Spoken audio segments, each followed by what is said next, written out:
Welcome back to the London Free Press Podcast. Thank you, as always, for joining us. It was another very busy week and a bit of a heavy week, especially for locals here in London and surrounding areas.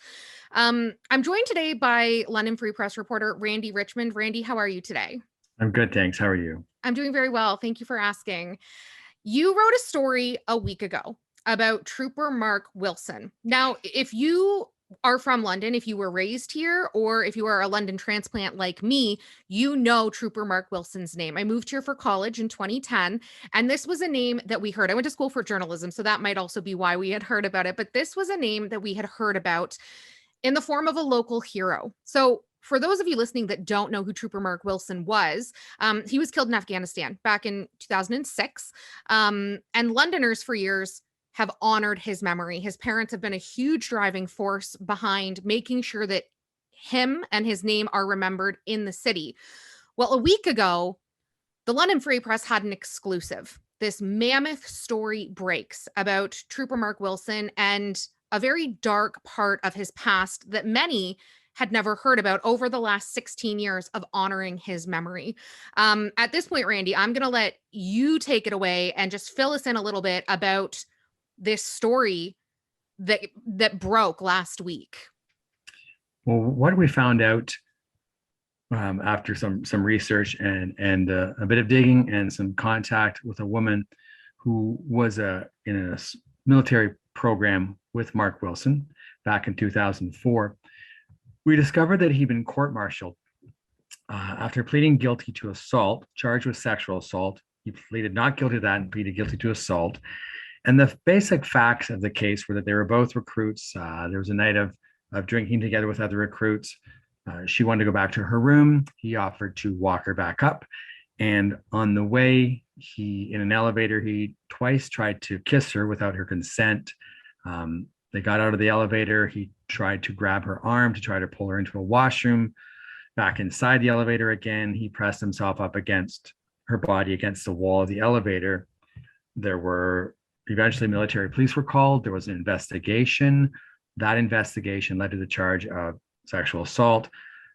That was in March. In December, there was a court-martial, and those facts were read out, not much more, and he pleaded guilty to assault. He was fined $1,500 and given a reprimand. There's a severe reprimand you can get and a lower sort of reprimand. He got the lower one, and actually both he and the woman continued to serve. Both served in Afghanistan, and as you said, he was killed in 2006. And since then we've made him a hero. And I was one of the reporters who covered his funeral in those early days. And the whole city was saddened and shocked. And his parents were and continue to be graciously supporting the military all those years later. That's the story we had that ran in the paper. The basics of the story, anyways. Now, as you're listening to this, if you're listening to this or if you're watching it on YouTube, you're only going to refer to this woman that we are speaking about as this woman involved because there is a publication ban involved. So her identity not going to be released. It was a very heavy week, and I think every major news agency in the city has since picked up on the story, but the Free Press had the exclusive. And last Wednesday morning, I woke up as I do, and first thing I do is I grab my phone and I go through Twitter. What did I miss overnight? What's happening? And right at the top of my Twitter feed is this story. And again, Mark Wilson is a name we've all heard over the course of 16 years. There is a street named after him. There is a park named after him. And there have been fundraisers since then. Worth noting, City Council voted this week 14-1 in favor of changing names on the street and the park because of this story. Now, as I was reading this story, I couldn't help but wonder, why now? But as I kept going down your story, and it's over at lfpress.com for you listening right now, if you haven't read the article, she had tried to reach out to St. Joseph's Healthcare Foundation. She got nowhere. She had reached out to the Free Press twice. Is that correct, Randy? No, she reached out to, she did reach out to us this year in two ways. Yes, for sure. By email. She also tried to get the CAV, the Veterans Motorcycle Unit, to change their ride because they haven't had the annual Mark Wilson ride. So she tried St. Joseph's Healthcare Foundation and the ride organizers 2 years ago to no avail. And then she thought she'd try contacting the newspaper. She had faith in the media. She has faith in the newspaper as being maybe the perhaps organization that could help. And one of the emails was, could she at least write a letter to the editor? She was so distraught. And of course, we saw those emails, and we had the same sinking feeling reaction that many Londoners probably have had over this. It's like, oh no, what? And so I contacted her and spoke to her at length, and then we obtained the investigative report, which had to be translated from French into English. So we hired a translator to do that. And then on the military site, it says, actually, there's no documentation available, but I thought, well, what the heck, I'll try. Contacted them, and they said, well, there is a transcript of the court martial. So we got that as well. And, once we had that information, you talk about what we do now with these stories.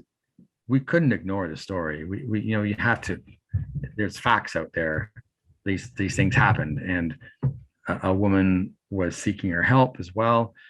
So, we knew there was going to be, as you say, it's going to be a heavy week. It's going to be a hard, difficult decisions to be made. But, we decided to present it as fairly as we could. And we also decided to give it some context, quoting experts on the military and the culture in the military, which has been found, well, even a report a few weeks ago found that, it's just rife with sexual harassment and covering up of sexual harassment and assault. So, we had to get that context in because we wanted to try to explain to Londoners, what had happened, and also maybe, I don't want to sound presumptuous, but guide a little bit on what we should do next. So give all the facts there, put it in context, and let London decide what to do. I couldn't help but wonder, why now? Why this year, or why in 2020 when she first started reaching out to people? And then things kind of shifted. The Me Too movement. I don't know that this is a story that 5 or 10 years ago we would have been reading about in the London Free Press. I don't know. I don't think we would be necessarily. I know the Me Too movement has changed everything. And I reached out to experts who talk about the Me Too movement and what's happened. And I don't know either. And the woman herself, she says that she had been wrestling with us every year when it comes up with the annual ride and, going to St. Joseph's Healthcare Foundation, some of the money from that ride. And so she's been upset for a long time, she says, but, she started losing too many friends and too many family members. And that's why in 2020, she reached out. I'm not sure exactly what she told people then. I know she probably provided some of the details of the sexual assault. I think she did, of the alleged sexual assault, the investigation. And so when she reached out this time, things had changed. And when we reached out to both the CAV unit and the St. Joseph's Healthcare Foundation, at first, we didn't get full responses either, because we didn't have, to be fair to them, we did not have the court martial transcript at that point. Once had that transcript, once had the agreed upon statement of facts, both those organizations quickly responded and quickly distanced themselves from the name. Then it was left up to city council. But would they have reacted that way 5 years ago? I don't know. I mean, since the Me Too movement started, we've also become a safe city in London, right? We've created that as a strategy. So that's a policy. That's a pillar of our, long-term strategy. So yeah, things have changed. I don't know what would have happened. And I don't know if, without the Me Too movement, if she would have had the courage to come forward as well. It's definitely been a game changer. And in your article, you write about her attempts at suicide on more than one occasion. Obviously, this has been a mental health struggle for her over the past, like almost 20 years. It's also tricky, though, because Mark Wilson's parents have just been so available to the media over the last 16 years. They've really gone above and beyond. He has family here. There is roots here. And one of the quotes that really hit me was, well, he's not around to defend himself at this point. Have you spoken to his parents, and have you spoken to this woman since things have changed so rapidly over the course of the last week? No, I haven't spoken to his parents. His parents hired lawyer Philip Millar of Miller Law to represent them. The motorcycle unit people got a hold of them early on and said this is happening. So I knew they knew about it a few weeks ago.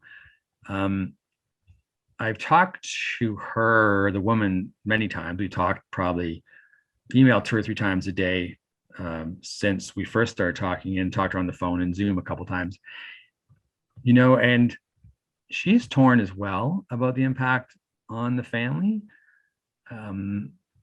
She obviously doesn't like that aspect of it.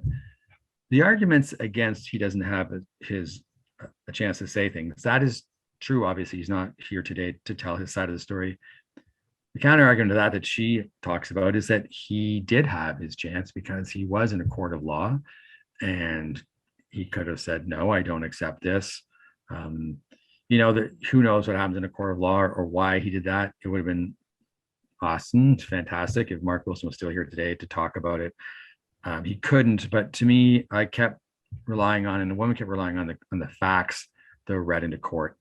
And when everything else becomes he said, she said, which the Me Too movement has exposed as not the correct way to follow these cases. But in this case, there was a court decision, and all the lawyer for Mark Wilson and the prosecutor for the military and the military judge accepted these facts. And so she's relied on that. And I did too, to say, I know he can't be here to argue his case, but there was a chance way back then, and he accepted the guilty plea.